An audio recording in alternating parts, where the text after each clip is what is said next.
¿Cómo están? Muy buenas noches. Vamos a desarrollar el curso de formulación y evaluación de planes de negocios en el marco de Agroideas.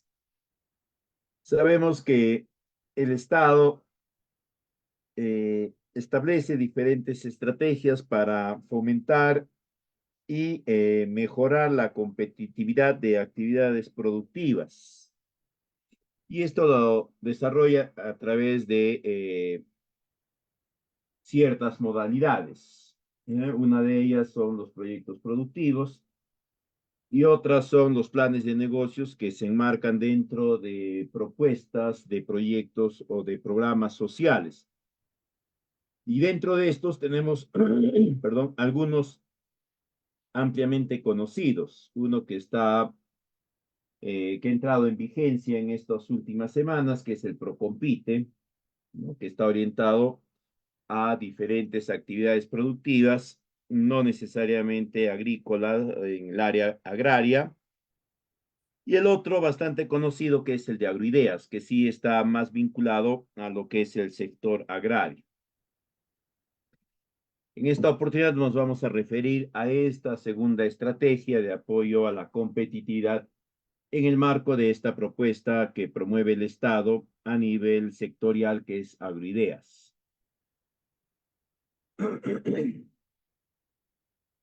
En ese sentido, vamos a ver en esta oportunidad dos temas fundamentales. Uno primero, que son los aspectos generales, las generalidades relacionadas a este programa y en específico a la estrategia al enfoque de apoyo para la adopción de tecnología, más comúnmente conocida como los planes de negocio de Agroideas. Y luego vamos a hablar sobre cuál es la estructura de estos planes. En diciembre del año pasado, para este año ya ha entrado en vigencia un nuevo esquema, ¿no? Hasta diciembre del año pasado teníamos el esquema que estaba vigente desde 2020, desde la época de pandemia.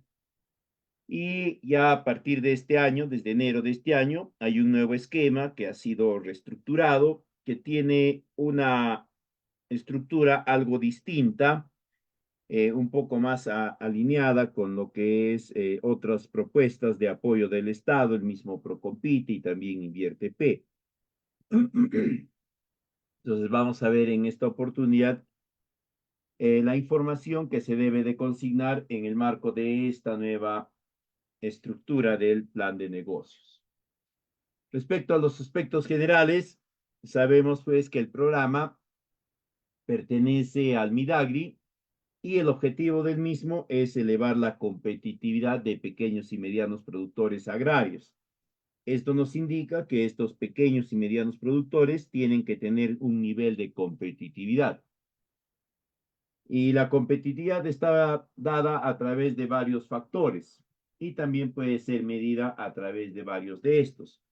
Sin embargo, considerando que se van a comparar, digamos, ¿no? Competitividades de una cadena productiva de miel o una cadena productiva apícola con la competitividad de una cadena productiva, qué sé yo, de cítricos, con la competitividad de una cadena productiva de hierbas aromáticas, que tienen periodos y procesos de producción muy distintos, sus periodos son variados, sus unidades de producción también son bastante disímiles. Entonces, nos tenemos que remitir obligatoriamente a un criterio común para comparar la competitividad de estas. Y el criterio común que se ha encontrado, pues, es la utilidad, ¿no? En ese sentido, el programa tiene como finalidad elevar la utilidad, las utilidades o la ganancia que puedan tener pequeños y medianos productores agrarios. En otras palabras, también teníamos que entender que al momento de preparar la intervención, estos pequeños y medianos productores necesariamente deben de tener cierto nivel de competitividad, es decir, deben de tener ya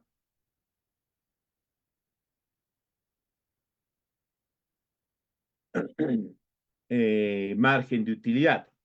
De esa forma, no se va a poder elevar, no se puede mejorar o elevar aquello que no existe, ¿no? Obligatoriamente debe de existir para que se pueda mejorar. Ahora, la estrategia que maneja el programa es el apoyo a estos pequeños y medianos productores, pero que estén organizados, y este apoyo se traduce en entrega de recursos no reembolsables. Esta característica de entrega de recursos no reembolsables o de subsidios o de bienes no reembolsables, no retornables, es lo que lo constituye en un programa social, ¿no? Y para eso el programa contempla tres estrategias o tres enfoques. El primero está orientado a la asociatividad agraria, es decir, va a apoyar, va a reembolsar un monte de dinero, generalmente es hasta el 50% de los gastos para la constitución y formalización de la organización de los pequeños productores. El segundo esquema de apoyo es a través de la gestión empresarial, para lo cual el programa va a cofinanciar la contratación de un gerente, ¿no? Para la organización, y esto lo va a hacer por un periodo máximo de 3 años. El porcentaje de apoyo es decreciente, ¿no? El primer año les apoya entre el 70 y 80%, si mal no me acuerdo, de ahí va el 80%, de ahí baja al 70% el segundo año, y el tercer año es solamente el 50%. El otro monto, el otro porcentaje lo tiene que asumir la organización, pero el programa es quien va a definir al gerente que se va a contratar, no es la organización. Y la tercera estrategia que tiene el programa para apoyar es el cofinanciamiento de bienes y servicios necesarios para la mejora de la competitividad.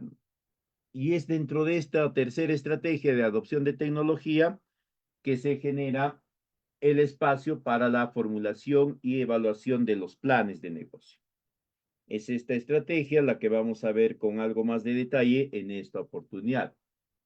El objetivo, ya lo hemos dicho, ¿no? Es la asignación de estos recursos no reembolsables a través de estas tres estrategias. Los beneficiarios son pequeños y medianos productores agrarios organizados bajo cualquier forma autorizada por ley, cualquier forma de persona jurídica autorizada por nuestro marco normativo puede ser beneficiario de este programa de agroideas, con la única excepción de las EIRLs, ¿no? La EIRL es la única forma asociativa que no está contemplada como beneficiario de esta iniciativa, al menos no directamente, ¿no? Y de ahí todas las demás, ¿no? Empresa, sociedades anónimas abiertas, cerradas, de responsabilidad limitada, comunidades nativas, asociaciones con o sin fines de lucro, cooperativas, comunidades campesinas, etcétera, etcétera. Las únicas que no pueden presentarse directamente son las EIRLs, ¿no? Eventualmente la EIRL podría formar parte de otra organización mucho más grande, podría ser, ¿no?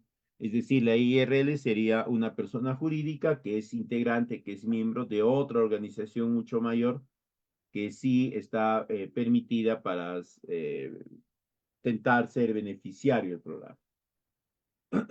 Las mejoras que van a obtener con este programa están orientadas a la mejora de la producción, a la productividad, la mejora de la transformación de los productos, la reconversión de cultivos, siempre en cuando demuestren que existen las condiciones necesarias para este nuevo cultivo que la asociación, la organización va a promover.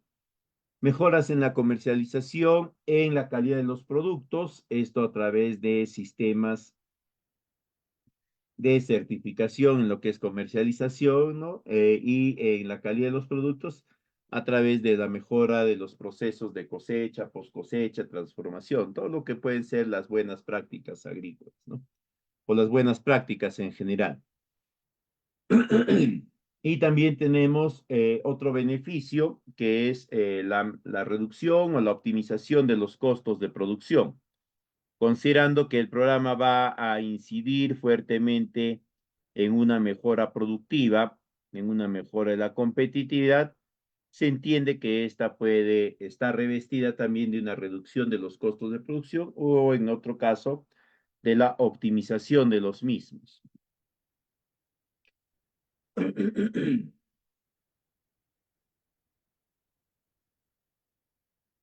Eh,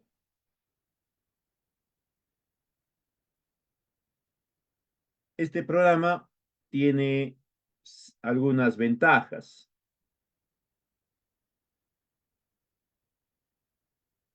Eh, la principal ventaja es que es un fondo abierto todo el año y de este devienen algunas otras, ¿no? Por ejemplo, que no depende de criterios subnacionales, es decir, eh, los gobiernos regionales, locales, no determinan en qué momento está aperturado el fondo concursable, ni tampoco indican cuáles son las cadenas productivas que se van a atender.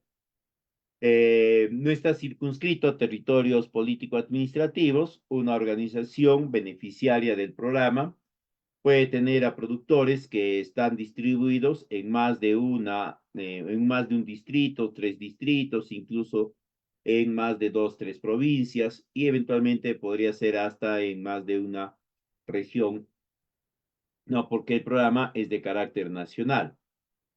Eventualmente se tenía como una ventaja que atendía solicitudes individuales, pero considerando la importancia o la prioridad de poder atender solicitudes conjuntas, actualmente esto no se está teniendo en cuenta. Sin embargo, también tiene algunas desventajas. La primera es que se enfoca en planes de negocios exclusivamente del sector agrario. No considera otros sectores. Y dentro del sector agrario van a estar los sectores forestales no maderables, entre algunas otras actividades no necesariamente vinculadas de forma directa con alguna de estas, ¿no? Por ejemplo, apicultura, sericultura, incluso hay planes de negocios que se han presentado en producción de biol a partir de vísceras de pescado, de trucha, que si bien es cierto, no está generado inicialmente por un producto agrario, pero el producto final, el biol, sí está orientado hacia las actividades agrarias, ¿no? Hacia las cadenas agrícolas principalmente. Y la otra desventaja bastante importante, sí, que ustedes deben de tenerlo en cuenta y sobre todo comunicarlo apropiadamente con la organización con la que puedan trabajar, es que el 100% de la contrapartida es en efectivo. No hay contrapartida valorizable en la estrategia de agrideas, ¿no? En otras sí, pero en esta en específico no lo hay.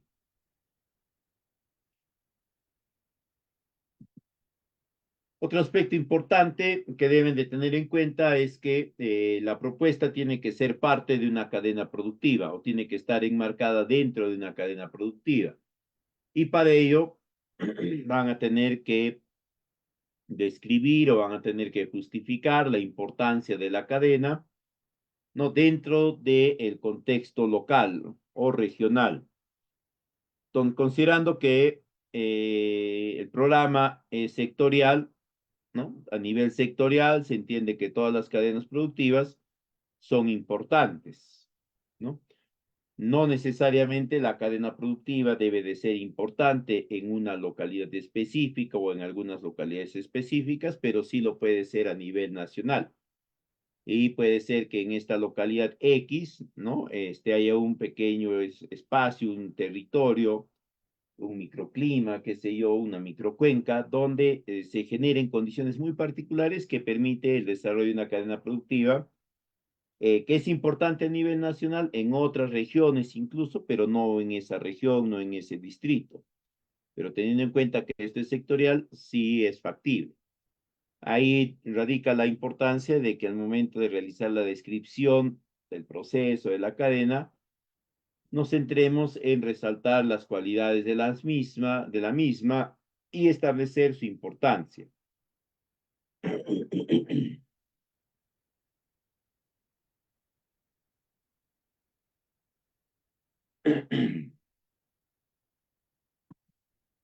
La idea es de que el programa, al apoyar a los productores, también apoye al eslabón más débil de las cadenas que vienen a ser estos productores y que esto permita que la cadena sea más competitiva. Una cadena competitiva es aquella que puede reaccionar de una forma más rápida a los cambios, a las nuevas exigencias del mercado, teniendo en cuenta que los agentes de una cadena que reaccionan mucho más rápido ante los cambios del mercado van a ser los proveedores de insumos, van a ser los articuladores comerciales, los operadores logísticos, etcétera, ¿no? Se entiende que el eslabón que va a demorar más tiempo va a ser el eslabón de los productores, porque tienen que adecuar la tecnología, tienen que conocer las nuevas técnicas, los nuevos procesos de producción, etcétera. Eso les va a tomar tiempo.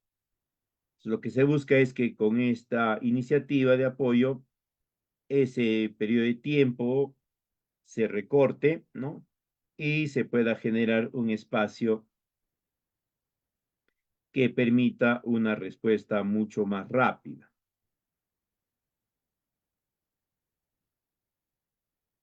Ahora, cuando hablamos de pequeños y medianos productores, ¿no?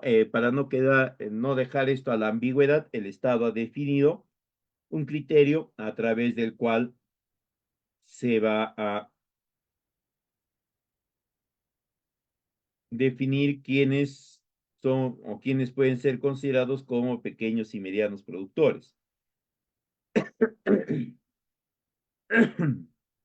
Y el criterio que ha definido el Estado es la extensión de predios que puede o que debe de poseer un productor para poder ser considerado en esta categoría. Para el caso de la costa es un tope de 20 hectáreas bajo riego. Para sierra, si es bajo riego, es igual 20 hectáreas. Si es en secano, es 65 hectáreas. Y para el caso de la selva alta, 50 hectáreas el tope. Y para selva baja, 115 hectáreas.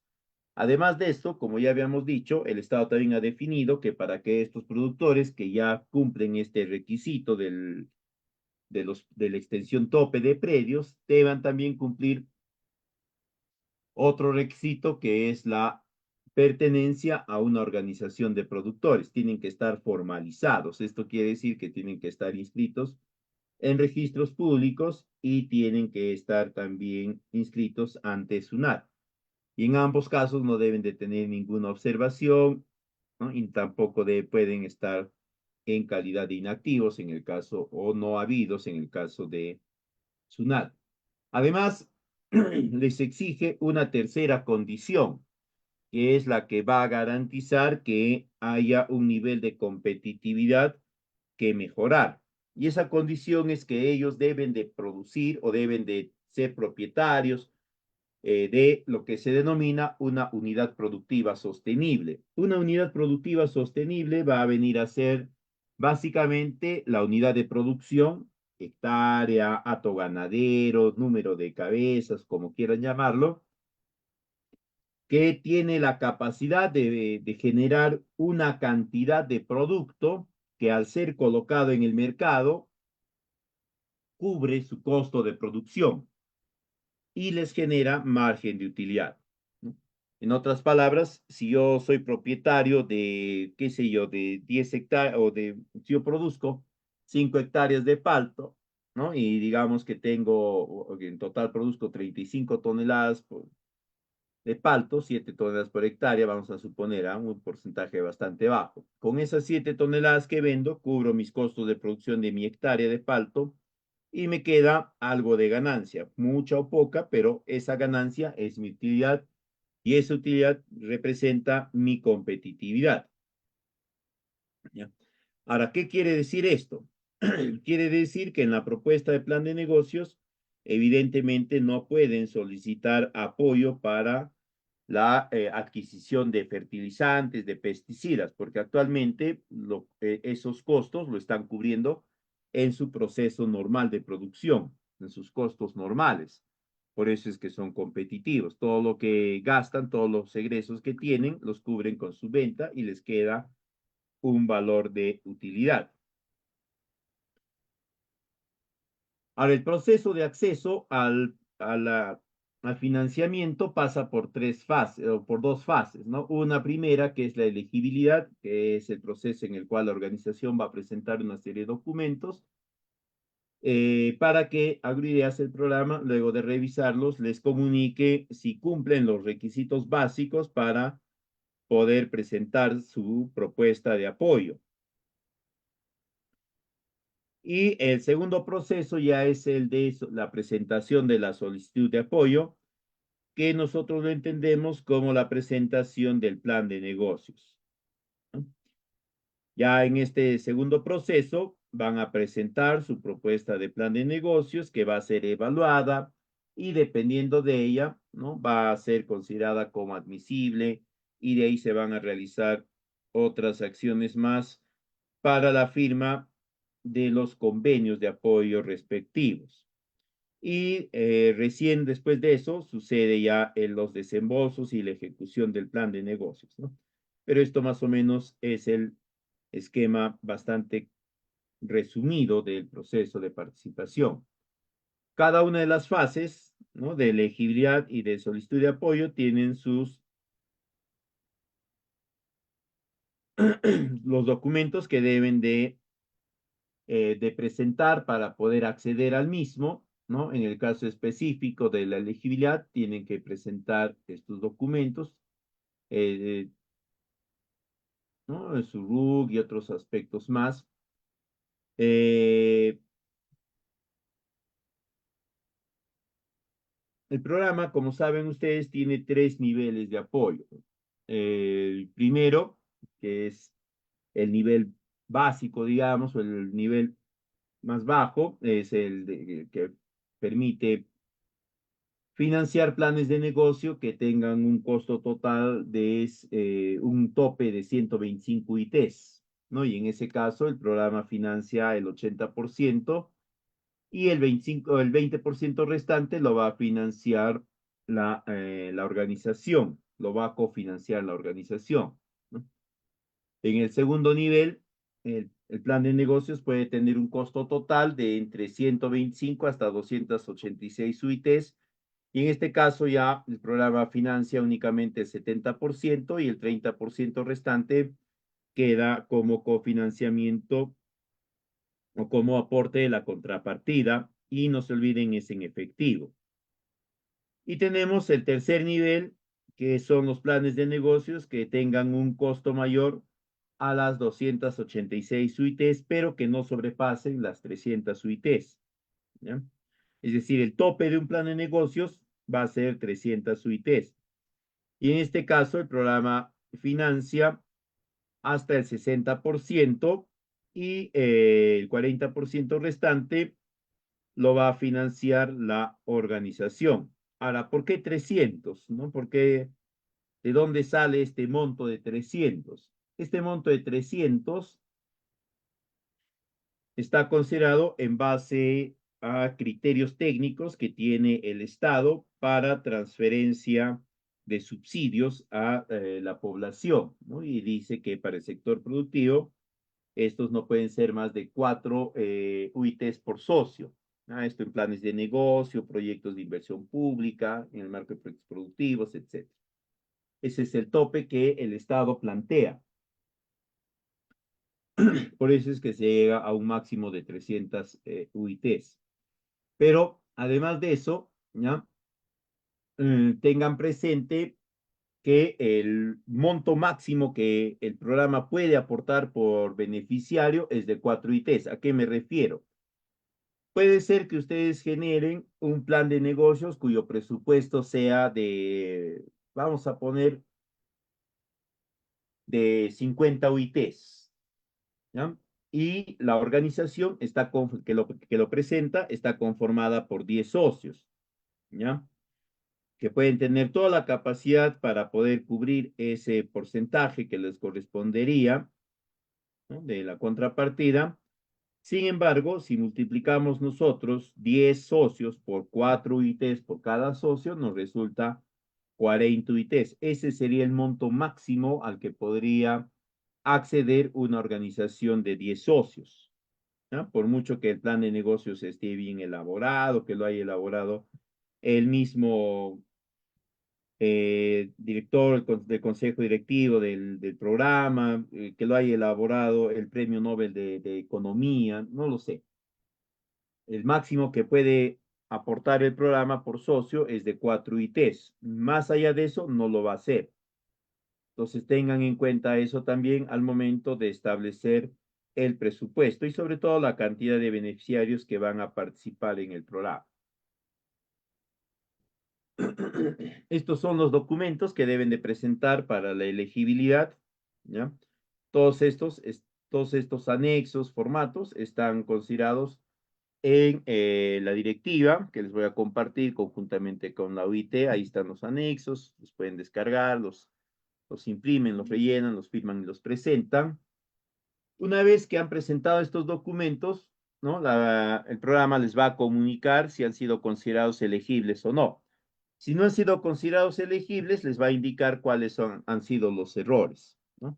Y pueden volver a presentar nuevamente su solicitud de elegibilidad, eh, básicamente de forma inmediata, no requieren que pase un periodo de tiempo.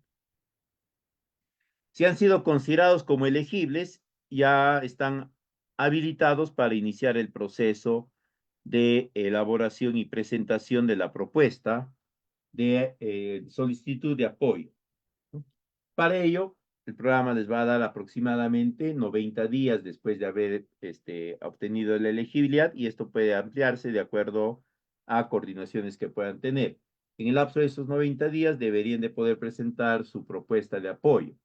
Esta propuesta de apoyo o solicitud de apoyo, SDA como se denomina, debe de considerar esos documentos que ven ahí en la diapositiva.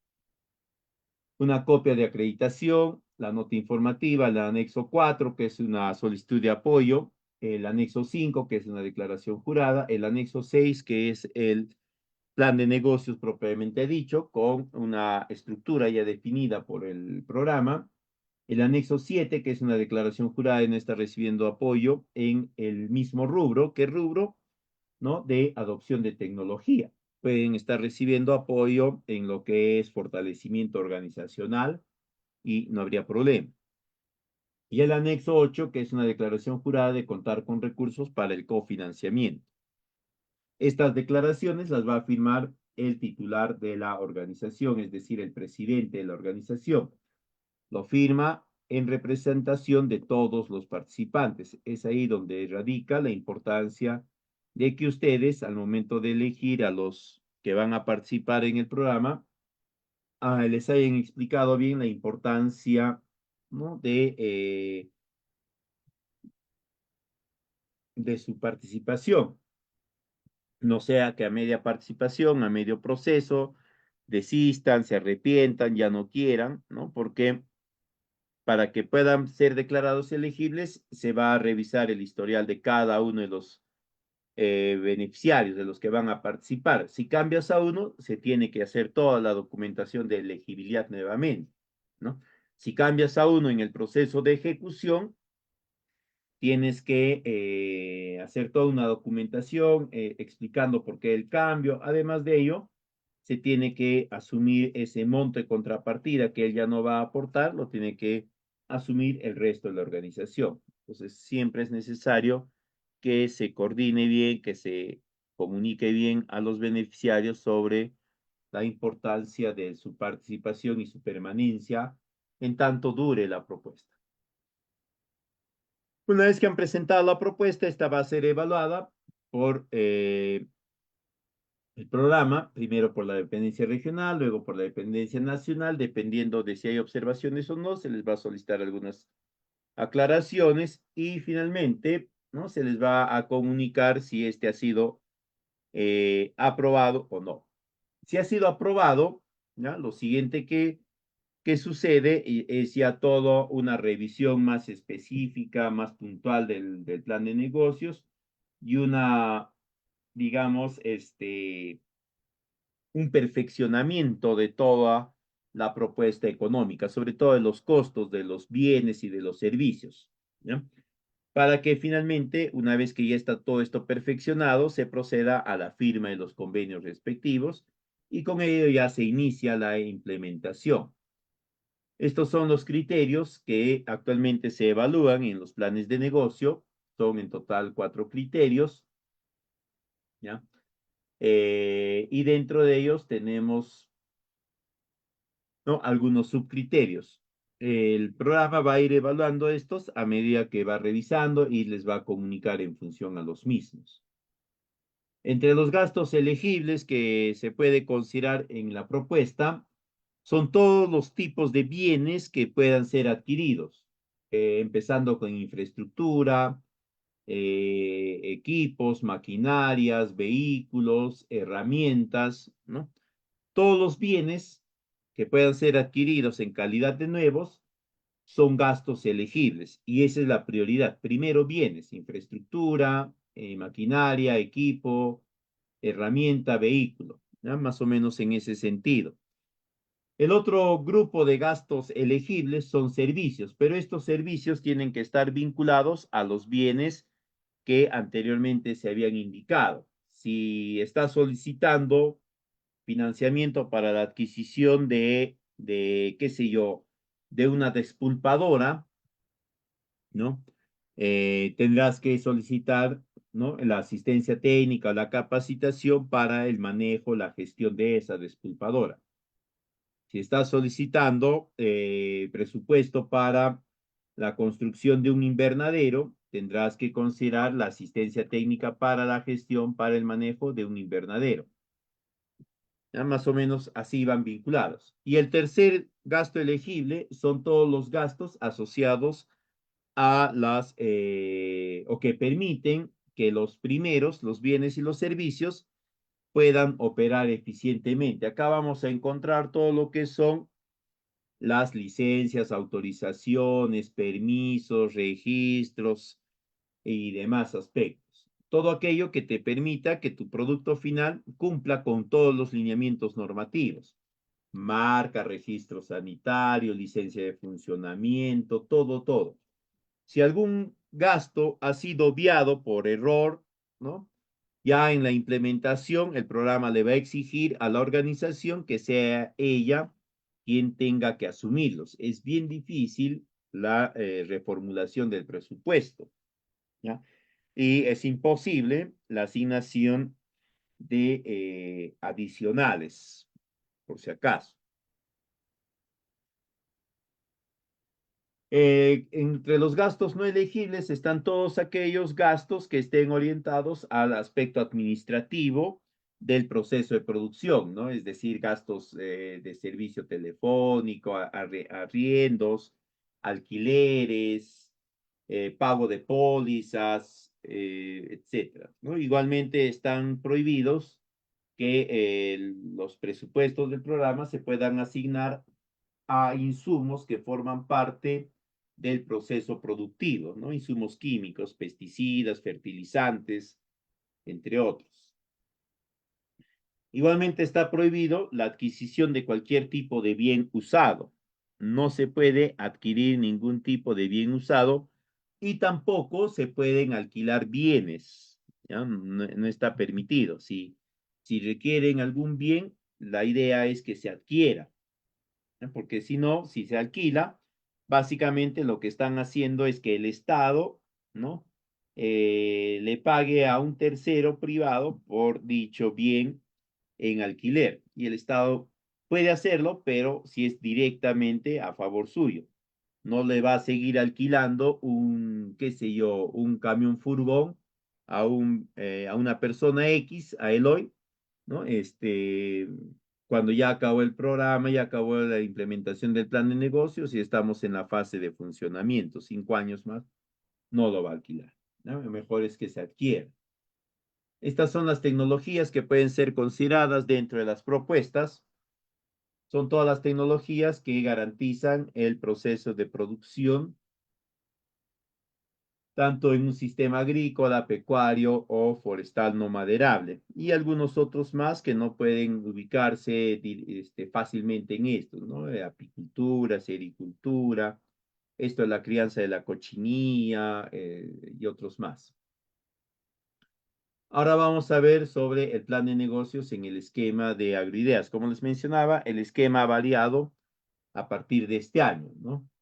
Sigue siendo el mismo instrumento, es decir, sigue siendo un plan de negocios. Y como tal, el plan de negocios es una herramienta que nos va a permitir la implementación y la ejecución de toda una propuesta empresarial orientada a obtener un producto que va a generar un margen de utilidad, ¿no?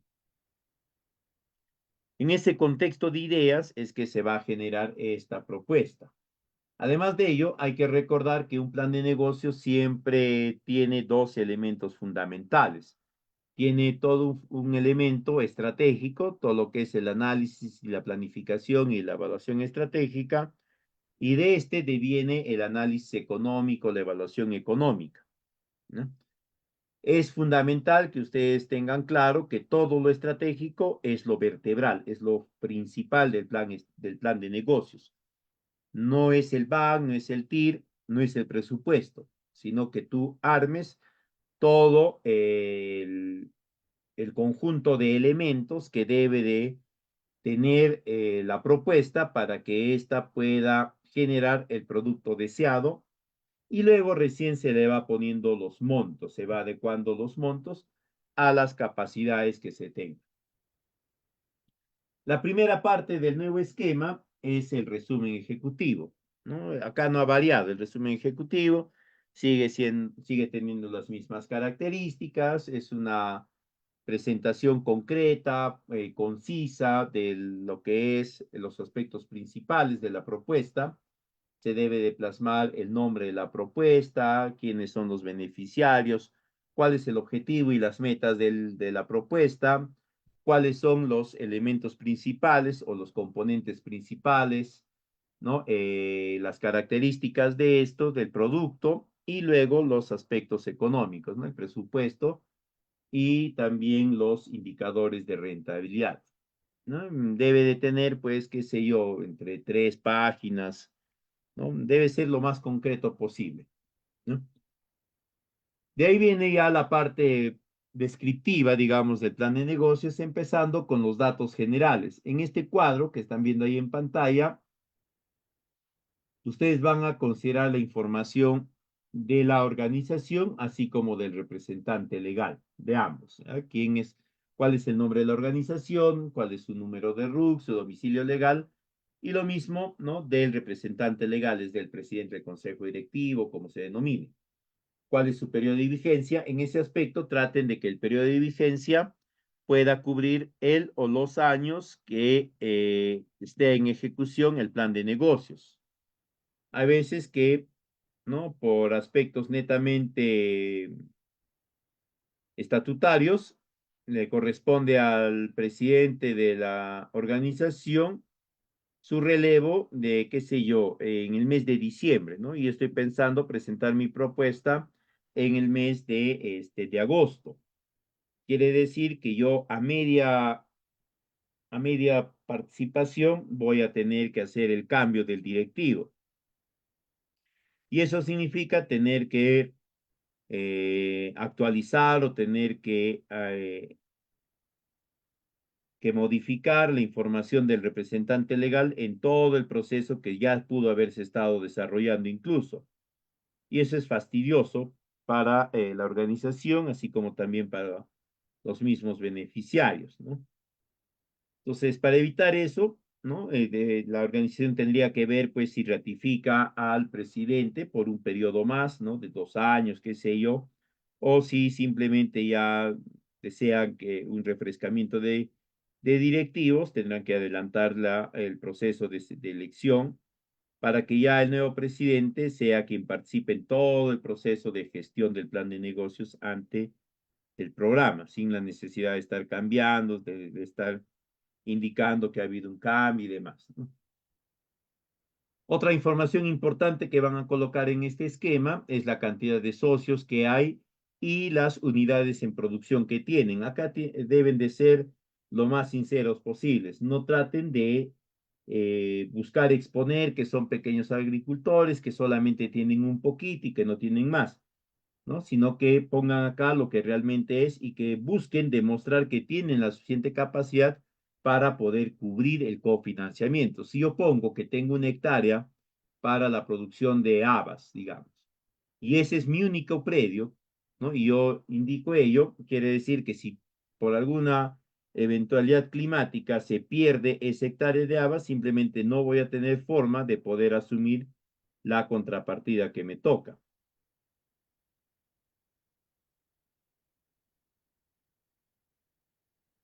En la parte 3 de identificación del problema, acá debemos de identificar cuál es el problema, sus causas directas y sus causas indirectas, así como también los efectos directos. Básicamente es lo mismo que se hacía antes con la elaboración del árbol de problemas y efectos, ¿no? Eh, Acá abajo está una gráfica sobre los elementos que el Estado considera que deben de estar presentes para que los productores puedan vincularse beneficiosamente o ventajosamente, perdón, en cualquier cadena productiva, ¿ya? Esto es fundamental que lo tengan en cuenta. Ese es el esquema que el Estado ha definido. Y como ven, en este esquema, el Estado contempla como un componente importante la infraestructura productiva y la infraestructura para la distribución y comercialización. Eso quiere decir que es construcciones, equipos, maquinarias, ¿no? Todo aquello que habíamos mencionado anteriormente. En 3.2 van a indicar ustedes cuáles son los objetivos. Esto es el traslado del esquema anterior de 3.1, de acá del árbol de problemas o de la definición del problema, lo trasladan a un lenguaje positivo. Todo lo que en la definición de problema en 3.1 era negativo, era adverso, complicado, ineficiente, inadecuado, insuficiente, acá en 3.2 ya es apropiado, adecuado, eficiente y demás, ¿no? La idea es que se solucionen las causas indirectas. Estas de acá tienen que tener una solución. Cada causa que ha sido identificando debe de tener una solución directa acá. Como las causas indirectas van a ser resueltas, la causa directa, que se va a convertir acá en el esquema de objetivos, se va a convertir en el medio directo, en el objetivo específico, va a desaparecer. Al desaparecer las causas directas, el problema también desaparece. En 3.3, que es la definición de indicadores y metas de cada uno de los objetivos específicos que han determinado, van a definir cuáles son los indicadores y de estos ustedes van a ir estableciendo cuáles son los indicadores de la línea de base, es decir, cuáles son los indicadores al momento del plan de negocios. En otras palabras, en la situación sin plan de negocios, ¿ya? Eso nos conlleva a la siguiente necesidad. Tenemos que establecer nosotros, ¿no? Cuáles son nuestros costos de producción. En este momento ya tenemos que establecer cuáles son los costos de producción actualmente. ¿Por qué? Porque teniendo los costos de producción, nosotros vamos a poder establecer ya varios indicadores, rendimiento en la línea de base, es decir, en la situación actual, niveles, porcentajes de merma, precios de producción en la situación actual, etcétera, ¿no? Es en este momento que ustedes tienen que elaborar ya sus costos de producción de la situación sin plan de negocios y eso les va a permitir también establecer las unidades de los indicadores en la línea de base. Y luego van a establecer ustedes los indicadores meta, ¿no? De cada uno de los objetivos que están estableciendo, así como los medios de verificación. Esto tiene que estar relacionado con el cuadro 3.2, es decir, el objetivo específico que ustedes planteen acá, vamos a poner que es el objetivo específico 1, debería de ser el mismo objetivo específico 1 que plantean acá. Esto de acá debería ser lo mismo. Y acá este objetivo específico puede estar generado por más de un indicador. ¿Cuáles van a ser los indicadores? De acá te van a salir tus indicadores, ¿no? Será acá entonces el indicador 1, el indicador 2, el indicador 3. Y si tuvieran más causas indirectas o más medios indirectos relacionados a este objetivo específico, tendrían que ser esos, ¿no? Esto viene de medio indirecto 1, medio indirecto 2, de medio, perdón, de medio indirecto 3. De ahí vienen estos indicadores, ¿no? Después pasan a el 3.4, que es la descripción de actividades. Acá van a tener un poquito de cuidado para que ustedes puedan describir bien estas actividades, en qué van a consistir, qué cantidades, etcétera. Para ello, primero deben de tener la seguridad de que su estudio de mercado, que es el paso 6, tiene que estar bien hecho. Acá estamos en el paso 3 y nos están pidiendo ya que describamos la actividad, el indicador, etcétera, ¿no?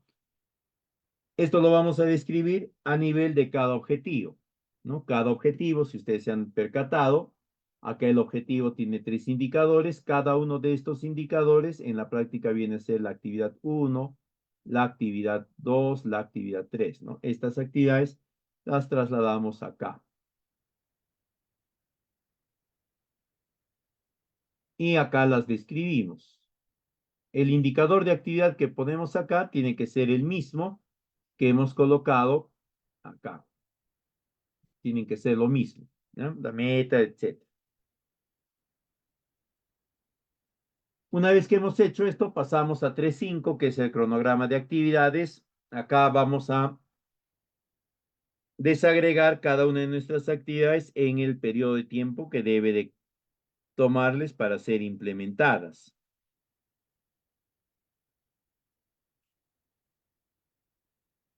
Y esto lo vamos a nosotros plantear para el lapso de tiempo que consideramos que el plan de negocios debe de tomar para su implementación 1 año, año y medio. En ninguno de los casos podrían considerar ustedes un periodo inferior al año, ¿no? Consideren siempre 1 año y medio, 1 año, más o menos así, ¿ya? Esto debe de estar relacionado con 3.1 y 3.2, ¿no? Lo que dice actividad 1 sale de 3.2, de 3.3, ¿no? La descripción, por ejemplo, sale de 3.3, ¿no? De acá. Desde acá sale la descripción, perdón, de 3.4, ¿ya? Acá vamos a ponerle que esto sale de 3.4. De ahí pasan al punto 4, donde van a considerar ustedes el presupuesto. Este presupuesto tiene que estar desagregado por objetivo y actividad. El objetivo, que va a estar de acuerdo a la cantidad de objetivos que hemos definido, tiene a su vez que desagregarse en tipo de gasto, es decir, si es un bien o si es un servicio, etcétera, y la actividad a la que está relacionada. Y de cada uno de estos gastos tenemos que hacer su descripción, ¿no? ¿En qué consiste? La adquisición de una maquinaria y tenemos que describir las características de esa maquinaria. En cuanto al costo unitario, este tiene que estar sustentado a través de cotizaciones. Depende lo que les indiquen, pero deben de ser al menos mínimamente 2 cotizaciones y lo ideal es que sean al menos 3, ¿no? ¿Ya? Y de a partir de esas, ustedes van a definir cuál es el monto base que están considerando. No necesariamente tiene que ser el monto promedio, el menor monto de las 3 cotizaciones que hayan obtenido. Puede ser algo más o puede ser algo menos, ¿no? El promedio más un 20%, el promedio más un 30%, el costo más alto, ya va a depender del criterio y el análisis que hayan hecho ustedes.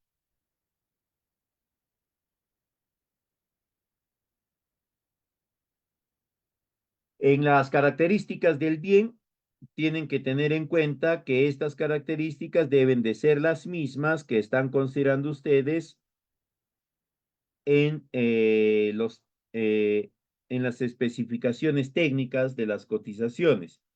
Si en la especificación técnica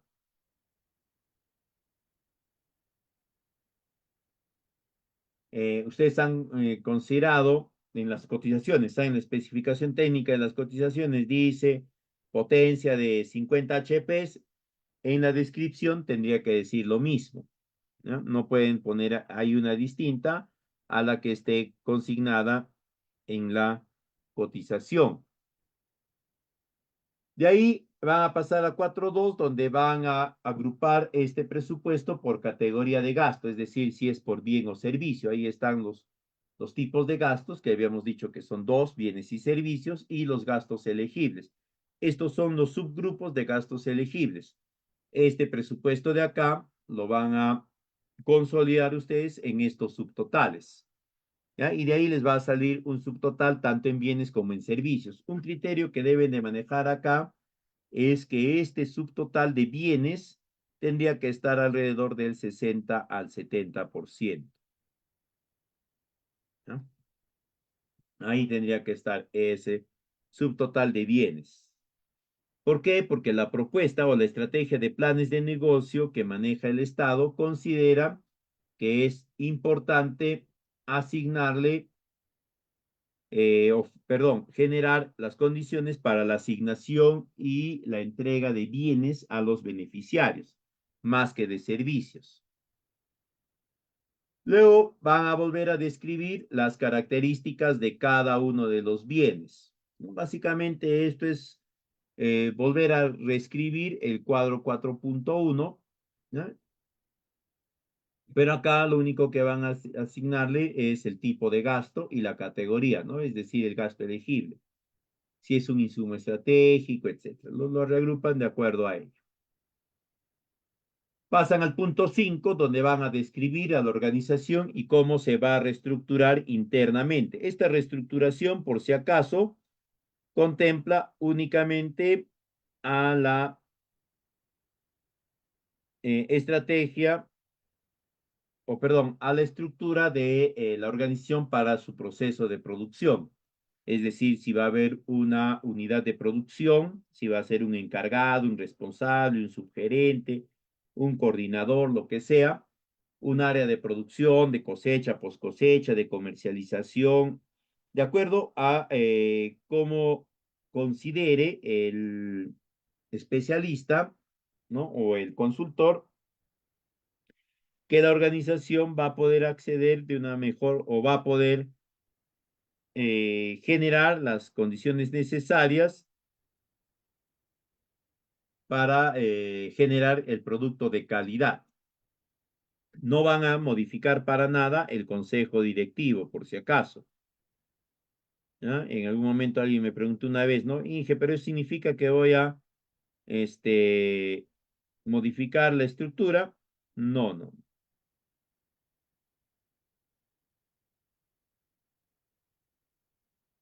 ¿Ya? Luego pasan al punto 6, que es la gestión de riesgos, y el primer tema que van a tratar acá es la gestión de riesgos en el plan de negocios. ¿Cuáles son los riesgos que están generados o que están presentes de forma directa con los procesos que la organización va a llevar para la obtención del producto? ¿no? Dependiendo acá ya del tipo de producto, el tipo de cadena, ¿no? Por ejemplo, si es una cadena pecuaria, hay algunos procesos como es el empadre, el manejo de las madres, creo, antes del parto, luego está el manejo posparto y de ahí viene todo lo que es la alimentación, la separación o ¿cómo le llaman? El sexado, creo, ¿no?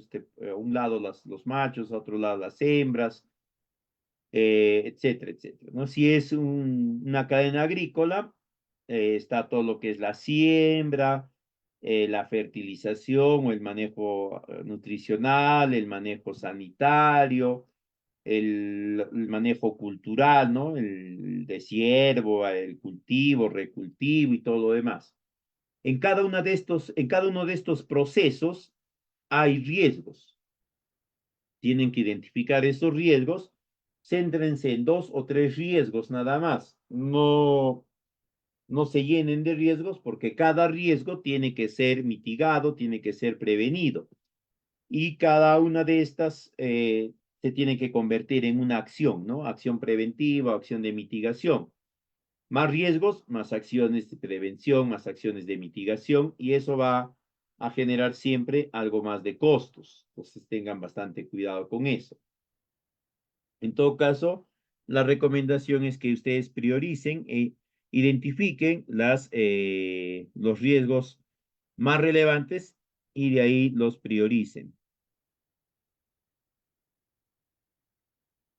En este mismo capítulo 6 tenemos también el análisis del aspecto ambiental. Acá van a identificar ustedes cuáles son los efectos ambientales que va a tener la propuesta. Por si acaso, toda propuesta tiene impacto ambiental. No existe una sola propuesta que no la vaya a tener. ¿Ya? Eh, Hay que ser bastante cautos. Acá el programa nos está indicando ya algunas actividades, ¿no? De agua, compost, árboles, otros. Eh, si ustedes consideran que hay algunos otros elementos que pueden verse afectados, podrían considerarlo. Obviamente no van a colocar el suelo porque se entiende que va a haber una gestión mucho más responsable de lo que conocemos como pesticidas, ¿no? Entonces no se va a afectar demasiado el suelo, tampoco se va a afectar demasiado la flora y la fauna. Pero de todas formas, tengan en cuenta esto. Un aspecto importante que deben de considerar acá es que deben de colocar indicadores sin el plan de negocios e indicadores con el plan de negocios. En lo que es el componente agua, ahí tendrían que considerar ustedes información vinculada a algún análisis de aguas, ¿no? En lo que es compost, si es que van a generar compostaje, también tendrían que hacer lo mismo. Y para ello tendrían que hacer una evaluación de la calidad nutritiva del compost, o del omnicompostaje, dependiendo ya de lo que van a hacer. De ahí pasan al punto 7, que es el análisis de mercado. Este es uno de los procesos vertebrales de todo plan de negocios. En la medida que ustedes lleven adelante un buen análisis del mercado, la propuesta también va a estar mejor estructurada, va a ser más sólida y eso les va a permitir también tener la seguridad que los indicadores de rentabilidad son más reales, ¿no? Lo primero que van a hacer en 7.1 es identificar el mercado. En esta identificación del mercado, ustedes van a segmentarlo, es decir, van a definir qué porcentaje del mercado destino es el mercado al cual su producto va a ir orientado. Para ello, ustedes acá van a utilizar ciertos parámetros para la identificación del mercado objetivo, ¿no? Primero la población económicamente activa, Después van a segmentarlo por grupo etarios, después por segmento de población, no si es rural o es urbana, por nivel socioeconómico y por preferencia del producto, qué porcentaje de la población total prefiere el producto que se va a ofertar. Luego de ello, ustedes tienen que hacer la proyección de la población. Para esto van a considerar ustedes datos provenientes del CIRTOT y van a calcular con estos datos la tasa de crecimiento intercensal y con esa tasa de crecimiento intercensal van a generar la propuesta o la proyección de la demanda, ¿no? Una vez que han generado la proyección de la demanda, de la población, perdón, van a buscar datos sobre las, ¿cómo se llama? El consumo per cápita, ¿no?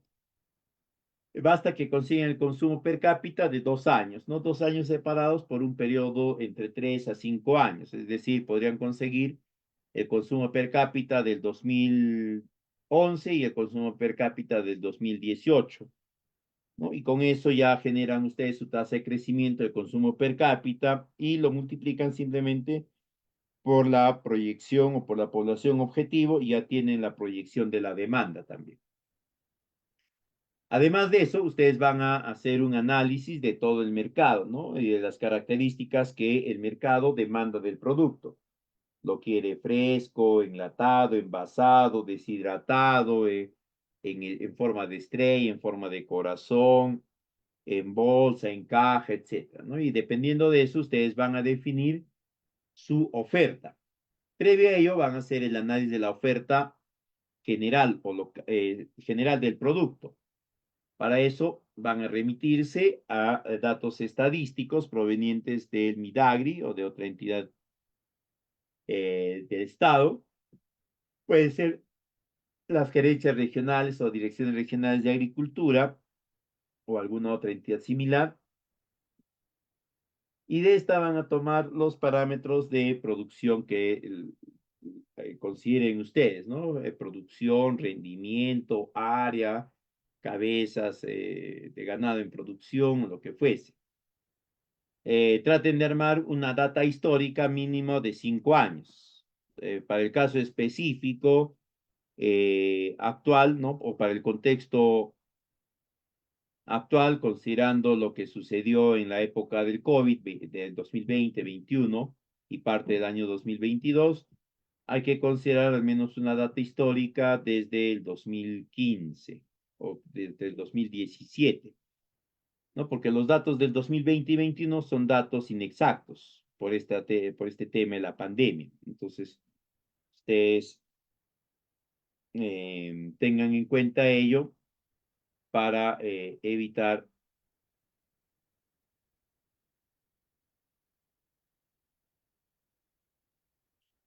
esas, esas inexactitudes con esos datos.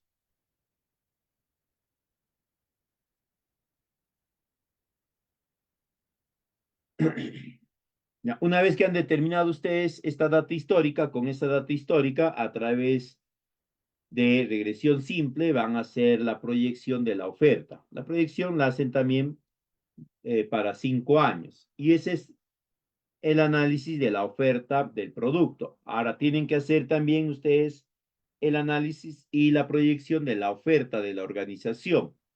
Para ello van a tomar como referencia, ¿no? Los datos que van a ir haber levantado en la parte 3 cuando hablábamos de la situación problemática. Ahí van a tener ustedes la cantidad de unidades en producción, los costos de producción, los factores limitantes, etcétera, ¿no? Con eso ya arman ustedes su proyección y tenemos ya tanto la oferta como la proyección de la demanda como la proyección de la oferta. Luego deben de generar ustedes el análisis de precios. Para esto van a desarrollar ustedes sus costos de producción, tanto en la situación sin plan de negocios como en la situación con plan de negocios. Este costo de producción les va a servir a ustedes para determinar cuál es el precio de venta que les garantiza tener el margen de utilidad esperado, ¿no? Si tu costo de producción tu costo de producción unitario es de 1 sol por kilo, ¿no? Y tú quieres obtener un 20% de utilidad, tendrás que venderlo a 1 sol 20, ¿no? Entonces ya acá ustedes van a ir analizando, pero también en este punto deben de considerar ustedes cuál es el precio que les está indicando su articulador comercial, porque finalmente ese es el precio que ustedes van a considerar, ¿ya? De ahí pasan a 7.6, que es el marco regulatorio. En este punto ustedes tienen que definir si la organización va a tener dentro de ella una empresa, ¿no? O qué matiz empresarial le van a dar, si a qué beneficios tributarios se puede vincular la organización. Recuerden que hay rangos de inafectación de impuestos, beneficios tributarios por localización o por tipo de organización. También van a considerar en este punto algunas exigencias que el mercado tiene para que el producto pueda ingresar en él, ¿no? Certificaciones, autorizaciones, licencias, permisos, registros, etcétera. Y finalmente, algunas otras normas que también nos pudiesen afectar. Recuerden que todo esto que van a definir acá tiene que estar presupuestado. Si yo estoy diciendo que voy a necesitar una certificación, ese proceso de certificación tiene que ser parte de mis gastos en el plan de negocios, porque si no lo considero ahí, ¿no? Tiene que ser asumido por la organización enteramente. Y ahí van a describir en 7.7 el producto, cuáles son las características principales, cuál es el nuevo proceso de producción que han definido, considerando la incorporación de las innovaciones tecnológicas que hayan podido establecer. Pasan al punto 8, que es de evaluación económica y financiera. En 8.1 van a definir su plan de producción. Este plan de producción tiene que estar vinculado a su oferta productiva, ¿no? A la proyección de la oferta de la organización, tanto este plan de producción como este plan de ventas. Acá en el plan de ventas van a multiplicar ustedes el producto obtenido en el año 1, 2, 3, 4 y 5, de acuerdo a su plan de producción, por el precio de venta que les ha indicado su articulador comercial. Si el articulador comercial te indicó que te iba a comprar a 1 sol 20, pondrás eso, ¿no? Por si acaso, no vayan a plantear que por el solo hecho de estar participando en Agroideas, el articulador comercial te debe de reconocer algún monto mayor. No funcionan así las cosas, ¿no? De ahí pasan al presupuesto. En este punto van a considerar ustedes la consolidación de la información que han ido elaborando ustedes anteriormente, ¿no? En lo que es inversión, van a considerar todo lo que han definido en el punto 4 del presupuesto. En lo que es costos de operación y mantenimiento, van a considerar ustedes la información que han establecido en el análisis de la oferta, cuando han analizado, en el análisis de precios, cuando han calculado los costos de producción, y lo mismo en gastos de operación. Con todo ello van a establecer ustedes un esquema de presupuesto general de ya de toda la inversión del plan de negocios y pasan al 8.4 donde van a establecer el detalle de cofinanciamiento. Recuerden acá cumplir con los porcentajes mínimos. Ojo, es porcentaje mínimo. ¿Qué quiere decir esto? Que eventualmente el aporte de la organización podría superar el 20, 30 o 40% mínimo que se le pide, ¿no? Podría llegar a 25%, 27%, depende.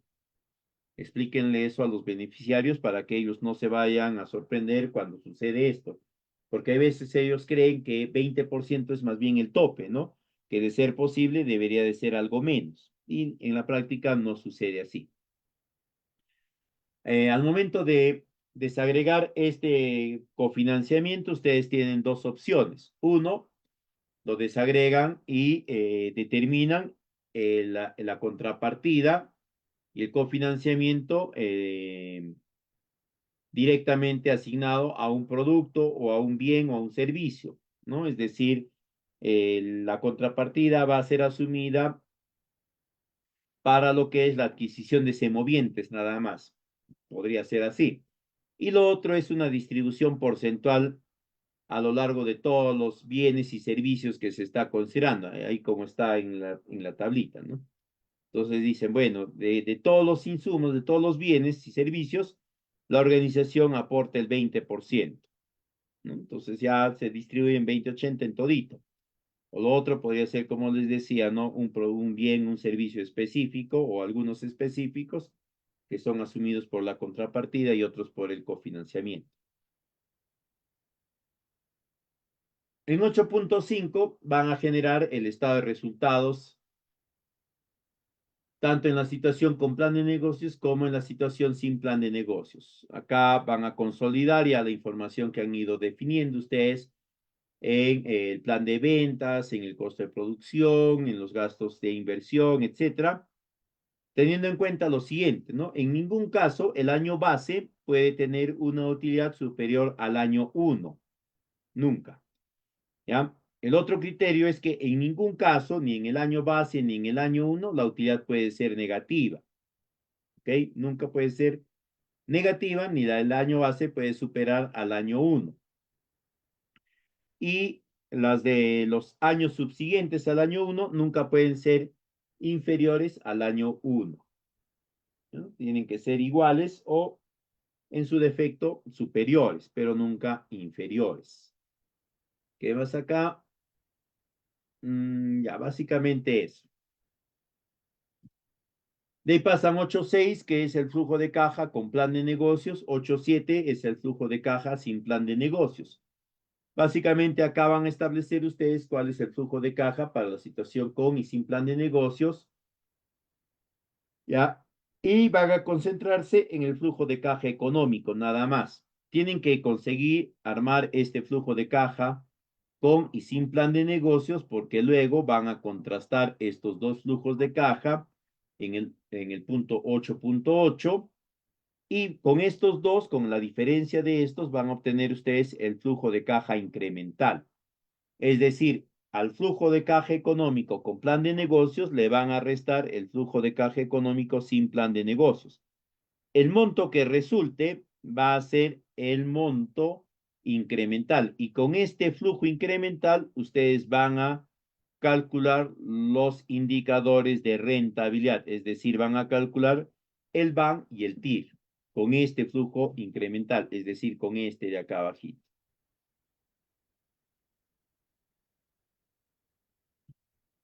Con ese de ahí van a calcular el BAN y el TIR. La idea es que el BAN, o perdón, el TIR esté en el rango de 30 a 40, podría eventualmente llegar hasta 50, ¿ya? Y luego ya tienen los otros criterios que conocen, ¿no? El BAN tiene que ser mayor a 0 para que pueda ser aprobado, y el TIR tiene que ser mayor a la tasa de descuento que les han asignado. Pasan a 8.10, donde van a generar el análisis de sensibilidad. El programa nos pide tres indicadores de variación, ¿no? La productividad, el costo y el precio. Y los porcentajes tentativamente pueden ser en intervalos de 5%, ¿no? Es decir, 5%, 15%, 10%, más o menos, dependiendo. Y de esos nuevos valores, de esos variaciones, ustedes vuelven a calcular sus indicadores de rentabilidad, ¿no? La idea de este punto es que se genere un conjunto de valores que pueda orientar ya en la implementación para tomar medidas apropiadas cuando los indicadores económicos estén acercándose a aquellos que hemos estimado previamente y que consideramos de preocupación, ¿no? Para que se puedan tomar algunas medidas que reorienten la inversión hacia los indicadores inicialmente calculados, es decir, al BAN y el TIR original, para que no nos alejemos mucho de esos valores. Y finalmente tenemos los anexos, ¿no? Acá en los anexos van a colocar ustedes toda la información que sustente aquellos aspectos que estamos considerando en la propuesta. Por ejemplo, eh, los cronogramas de adquisiciones, los cronogramas de actividades productivas o culturales, como queramos llamarla, los términos de referencia de los profesionales que se van a incorporar para llevar adelante los eventos o las acciones de capacitación, de entrenamiento, las cotizaciones de los productos o de los bienes que hayamos nosotros considerado necesarios a ser adquiridos, si hay infraestructura, los planos respectivos, ¿no? Recuerden que infraestructuras más complejas, mayor cantidad de planos. Si hay sistemas de riego, de fertirrigación, además de los planos respectivos, también deben de considerar una copia de la licencia de uso emitida por la autoridad competente, es decir, por el ALA, por la autoridad local. Si están considerando la modificación de los costos perdón, la modificación de las dosis o fuentes de fertilización tienen que acompañar con los resultados de un análisis de suelos, de fertilizantes, para que pues, con ello puedan justificar de mejor forma esa modificación. Y de ahí tienen que anexar toda la documentación en formato digital, ¿no? El Word, el Excel, los planos respectivos y demás, ¿no? Si es que han generado estos famosos planos con estos gestores de información georreferenciada, ¿no? Tendrán que adjuntar los formatos shapefile. ¿Sí? Eso sería todo respecto a la elaboración de planes de negocio en el marco del programa de Agroideas. Si tuviesen alguna consulta, quedo atento para poderla absolver.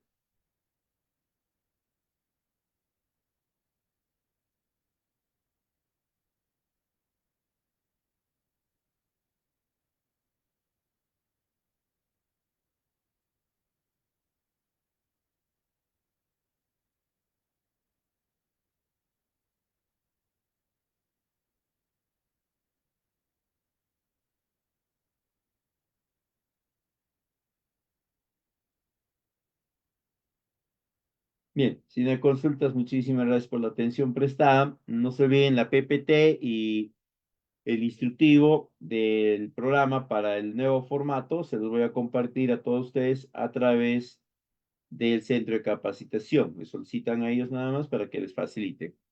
Muy buenas noches con todos. Permiso.